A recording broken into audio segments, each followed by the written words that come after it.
അറബി മാസം അവസാനിക്കുമ്പോൾ നോമ്പ് അവസാനത്തിലേക്ക് പോകുമ്പോൾ നോമ്പ് 29-ന് മാസപ്പിറവി നമ്മൾ നിരീക്ഷിക്കണം.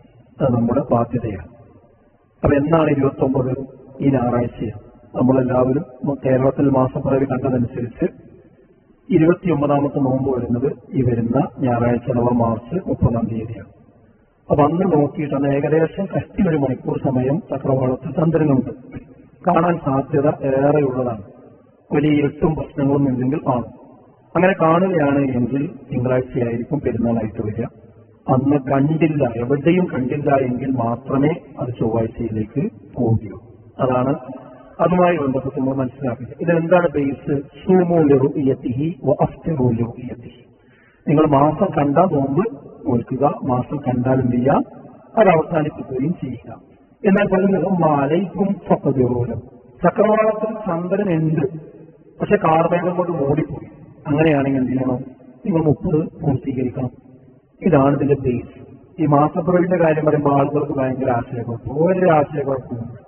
ഈ ഹദീസിൽ ചെയ്തെന്ന് ഫോളോ ചെയ്ത് കഴിഞ്ഞാൽ ഒരു ആശയക്കുഴപ്പം നമുക്ക് ഈ വിഷയത്തിൽ ഉണ്ടാവില്ല. പക്ഷെ ആളുകൾ ഇങ്ങനെ ഓരോ കാലം മുന്നോട്ട് പോകുമ്പോൾ എല്ലാവരും പുരോഗമിപ്പിക്കുന്ന രീതിയിൽ ഇവിടെ ഒരു പുരോഗമനം കൊണ്ടുവന്നുണ്ട്. അതാണ് പുരോഗമനം എന്ന് വെച്ചാൽ അതൊക്കെ റസൂലുള്ളാഹിന്റെ കാലത്ത് ഈ ഉപകരണവും കാര്യമില്ലാത്തതുകൊണ്ടാണ് കാണാൻ പറഞ്ഞത്.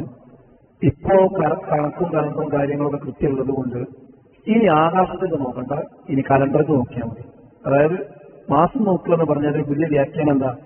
കണക്കൊണ്ട് നോക്കിയാൽ മതി, കണ്ണുകൊണ്ട് നോക്കേണ്ട കാര്യമില്ല. ഇത് പുതിയ വാദമാണ്. ഇത് നൂതനമായ വാദമാണ്. കാരണം എന്താണെന്ന് വെച്ചാൽ ഇത് നമ്മൾ അംഗീകരിക്കുകയാണ് എങ്കിൽ, നൂതനവാദം അംഗീകരിച്ചാൽ ഈ ഹദീസ് നമുക്ക് എടുക്കാൻ കഴിയില്ല. കാരണം ഈ ഹദീസ് പറഞ്ഞാൽ എന്താ? ചക്രവാളത്തിനുണ്ട്, ശരിക്കും ശ്രദ്ധിക്കണം. ചന്ദ്രനുണ്ട്, പക്ഷെ കാർമേഘം കൊണ്ട് കാണില്ല. ഇവരുടെ ഈ വാദപ്രകാരമാണെങ്കിൽ എന്താ വേണ്ടത്?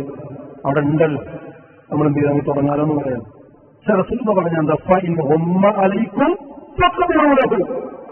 കാർമേഘം കൊണ്ട് മൂടിപ്പോയാൽ അവിടെ ഉണ്ടാകാം, പക്ഷെ നിങ്ങൾക്കൊന്നായി എന്നാ പാടില്ല, നിങ്ങൾ 30 തികക്കണം എന്നാണ്.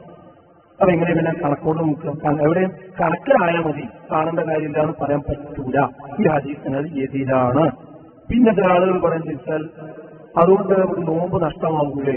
പിറ്റേ ദിവസം നോക്കുമ്പോൾ വലുതായിട്ട് ചന്ദ്രൻ എങ്ങനെ കാണും, അപ്പോൾ നോമ്പ് എന്തായാലും നഷ്ടമായി. അജ്ഞതയുടെ ആൾരൂപമാണ് ആ കാണുന്നത്.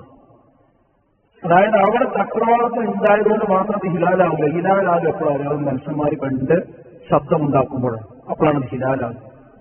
അപ്പൊ അവിടെ ഉണ്ടാവും സ്വാഭാവികമായിട്ടും. മൂടിപ്പോയ ഒരു സംഗതി പിറ്റേ ദിവസം വരുമ്പോൾ കുറച്ച് വലുതായിട്ട് വരും, ആർക്കതറിയാത്തത്. പക്ഷെ നമ്മളെ സംബന്ധിച്ചിടത്തോളം അന്നാണ് ഒന്ന്. അത് നമ്മൾ ഇനിയെങ്കിലും നമ്മൾ മനസ്സിലാക്കേണ്ട ഒരു കാര്യം. ആ അച്ഛനാരും പറയാൻ പാടില്ല. ഒരു നോമ്പ് ആർക്കും നഷ്ടപ്പെടില്ല. നമ്മൾ എന്ത് കണ്ടോ അന്ന് മുതലാണ് നമ്മൾ ഒന്ന് എണ്ണേണ്ടത്. ഇതാണ് ഈ ഹദീസിൽ നിന്ന് നമുക്ക് മനസ്സിലാക്കാൻ കഴിയുന്ന ഒരു കാര്യം. പിന്നെ ഹിലാൽ കണ്ടാലൊരു പ്രാർത്ഥന. അപ്പൊ ഇനി ആകാശത്ത് നോക്കണ്ട എന്ന് പറയുന്ന ആളുകൾ എന്ത് ചെയ്യേണ്ടി വരും? കലണ്ടർക്ക് നോക്കി പ്രാർത്ഥിക്കേണ്ടി വരും. അതൊക്കെ ശരിയായ നിലപാടാണ്. നമ്മളൊന്നാലോചിച്ചു, അതൊന്നും ശരിയായ നിലപാടാണ്. മാത്രമല്ല, ആധുനിക സൗകര്യങ്ങൾ വർദ്ധിച്ചപ്പോൾ വേണ്ടെന്ന് പറയുകയാണെങ്കിൽ ലോകത്ത് അഹ്ലുസുന്നയുടെ അഖീദ അംഗീകരിക്കുന്ന ഒരുപാട് ലോകരാജ്യങ്ങളുണ്ട്. അതുപോലെ പണ്ഡിതന്മാരുണ്ട്. അവിടെ അതിനൂതനമായ സാങ്കേതിക വിദ്യ ഉണ്ട്. ഇപ്പോ ഹറമിന് പോയ ആൾക്കാർ ഇഷ്ടംപോലെ ഉണ്ടാവില്ല. അവിടുത്തെ സാങ്കേതിക വിദ്യ എന്താ? അവിടെ ട്രെയിനിങ് എത്ര ഉഷാറ, എല്ലാ സൗകര്യങ്ങളും, എല്ലാ ശാസ്ത്രീയ സംവിധാനങ്ങളും അതൊക്കെ ഉള്ള രാജ്യം ചെയ്യുന്നുണ്ട്. 12 മാസം നോക്കുന്നുണ്ട്. ഈ ഹദീസ് വെച്ചിട്ട് നോക്കാതിരിക്കുന്നില്ല. അതിന് പ്രത്യേക മന്ത്രാലയമുണ്ട്. അത് പ്രത്യേകമായി അവരെ സൈറ്റിൽ പ്രഖ്യാപിക്കുന്നു. ലോകത്ത് അഹ്ലുസുന്നയ്ക്ക് ആർക്കും ഇല്ലാത്ത ഒരു പുതിയ വാദമാണ് ഇതൊക്കെ ഇന്ന് സമൂഹത്തിൽ കൊണ്ടുവന്നുകൊണ്ടിരിക്കുന്നത്. പിന്നെ ഇതൊക്കെ ഐക്യത്തിന്റെ പേരിലാണ് കൊണ്ടുവരിക. പക്ഷെ ഐക്യത്തിന്റെ പേരിൽ കൊണ്ടുവന്നിട്ട് ഭിന്നിപ്പിലേക്കാണ് പലപ്പോഴും പോകാറുള്ളത്. ഇങ്ങനത്തെ ആൾക്കാർ ന്യൂനപക്ഷം ഉണ്ടാവും, അത് അവർ മാറി നിങ്ങളുടെ വാദം. അപ്പൊ ഐക്യമല്ല യഥാർത്ഥത്തിൽ സംഭവിക്കുന്നത്. പിന്നെ പെരുന്നാൾ ദിവസം എന്ന് പറയുന്നത് സന്തോഷത്തിനുള്ള ദിവസം. യഥാർത്ഥത്തിൽ ഈ വിഷയം ഇങ്ങനത്തെ രീതിയിലേക്ക് ആളുകൾ പോയാൽ എന്താ സംഭവിക്കുക?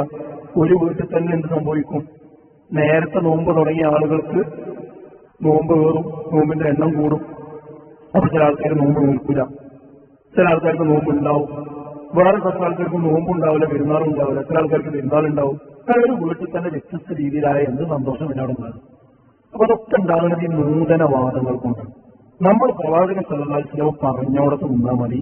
എന്ത്? മാസം നോക്കുക, കണ്ടാൽ പിറ്റേ ദിവസം ഒന്നായിട്ട് പ്രഖ്യാപിക്കുക. ഇതേ ഹദീസ് ഉണ്ട്. അതിന് പുതിയ വ്യാഖ്യാനങ്ങൾ നമ്മൾ ചമക്കേണ്ടതില്ല.